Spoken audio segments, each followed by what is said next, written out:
pense que je ne vous surprendrai pas en vous disant que le prochain budget du gouvernement du Québec ne sera pas facile à préparer. Déjà, on sait qu'on ne sera pas capable de revenir à l'équilibre budgétaire. C'est annoncé qu'on retourne dans les déficits.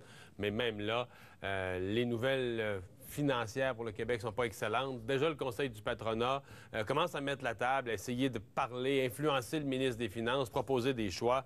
Communiqué hier qui a attiré mon attention du Conseil du patronat qui dit là, il faut y aller en fond de train, réflexion en profondeur sur l'étendue des dépenses. Puis évidemment, quand on dit l'étendue des dépenses, la taxation vient avec, parce qu'un gouvernement dépense beaucoup, il taxe beaucoup, c'est bien logique. Yves-Thomas Dorval, le président, est avec moi. Bonjour. Bonjour. Bon, j'essaie de vous résumer, mais qu'est-ce que vous voulez dire au ministre des Finances? Le gouvernement du Québec dépense trop?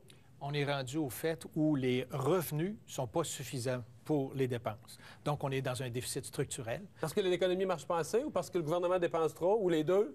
Les deux. Les deux. Clairement, il faut travailler sur les deux parties de l'équation, les revenus et les dépenses. Les revenus au niveau de la fiscalité, au niveau du niveau fiscal, on a déjà dépassé la limite. On ne peut pas en demander plus. Les citoyens payeurs de taxes sont déjà une taxe de vente plus élevée qu'ailleurs en Amérique du Nord.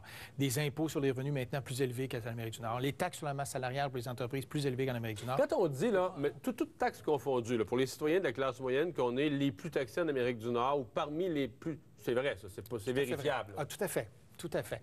Or, si on ne peut pas prélever plus de points de tarte du revenu total parce que la fiscalité a atteint son point limite, puis vous savez, il y a un principe, la Laffer curve en économie, qui fait en sorte qu'au-delà d'un certain point, toute nouvelle taxation produit l'effet inverse, c'est-à-dire qu'on récupère moins. Exemple, si on réaugmentait les taxes de vente, il y a plus de gens qui travailleraient au noir, etc. Donc, le gouvernement ramasserait finalement, avec un pourcentage plus élevé, un taux plus élevé, il en ramasserait moins. Exact. Donc, au niveau des revenus, ce qu'il faut qu'il fasse, c'est qu'il agrandisse la tarte. Pas qu'il agrandisse la pointe de la tarte, qu'il agrandisse la tarte.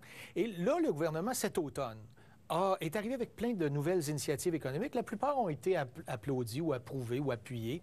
Cependant, c'est beaucoup d'énergie, puis ils ne sont pas nécessairement calibrés en fonction du meilleur retour sur l'investissement. Autrement dit, beaucoup de ces choses-là, c'est comme si on dépensait 80 d'énergie à essayer de générer 20 au lieu de travailler à 20 d'énergie pour ramasser 80 de revenus additionnels.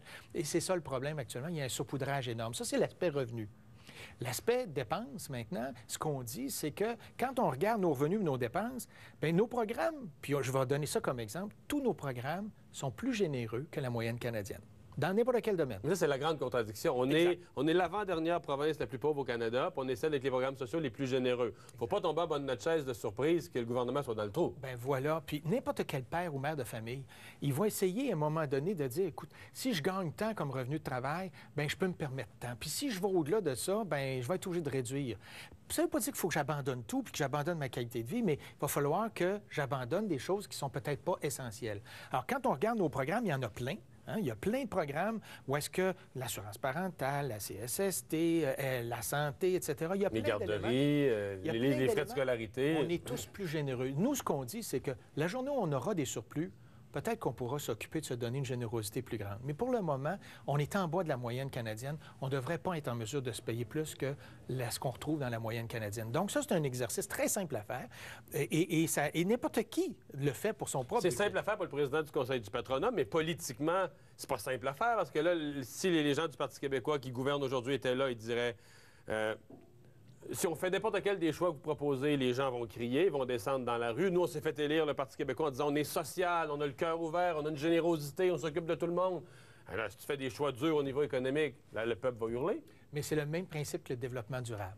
On ne peut pas faire ça sans acceptabilité sociale. Ça veut dire que le gouvernement, puis on en parle dans notre proposition, le gouvernement, tant sur les projets économiques développeurs, là, pour faire du revenu, que sur la question de la révision des niveaux de dépenses, là, le gouvernement n'a pas le choix. Et les intervenants, comme nous, Conseil du patronat, le monde des affaires, on n'a pas le choix.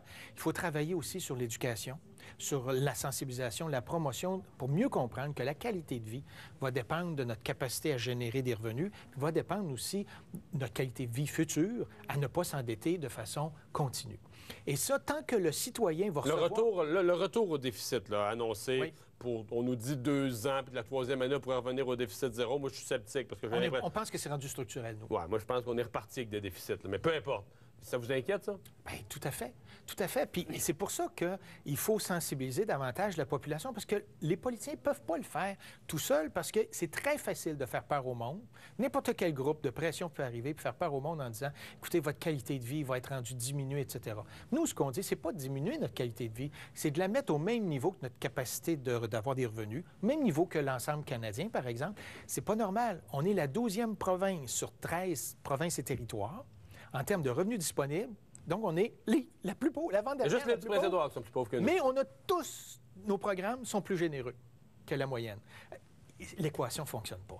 Et pour faire ça, ça prend des analyses indépendantes, mais ça prend aussi beaucoup de sensibilisation, d'éducation, et de ne pas dire aux gens que c'est la fin du monde. Absolument pas. Si on travaille comme il faut sur les revenus, si on génère des bons revenus, puis ça veut dire que travailler comme du monde, c'est aussi de prévenir les gens, de dire, écoutez, c'est facile de penser qu'à chaque fois qu'il y a un nouveau projet, là, ça va menacer votre qualité de vie. Mais pensez-le à long terme. Si on a des projets qui génèrent davantage de richesse, c'est votre retraite, c'est votre service de santé, c'est l'éducation de vos enfants qui va être garantie plus tard. Et ça, là, c'est simple à dire. Je sais que c'est compliqué, mais c'est ce qu'on fait ensemble ce matin, c'est qu'on essaie d'expliquer ces choses-là. Et il va falloir énormément d'efforts, beaucoup plus que juste une entrevue. Ça va nécessiter des interventions et gouvernementales, et du monde des affaires, et de la collectivité en général, pour mieux comprendre ces éléments-là. Mais chose certaine, on dépense plus que notre capacité. M. Dorval, merci d'avoir été parmi nous. Au revoir.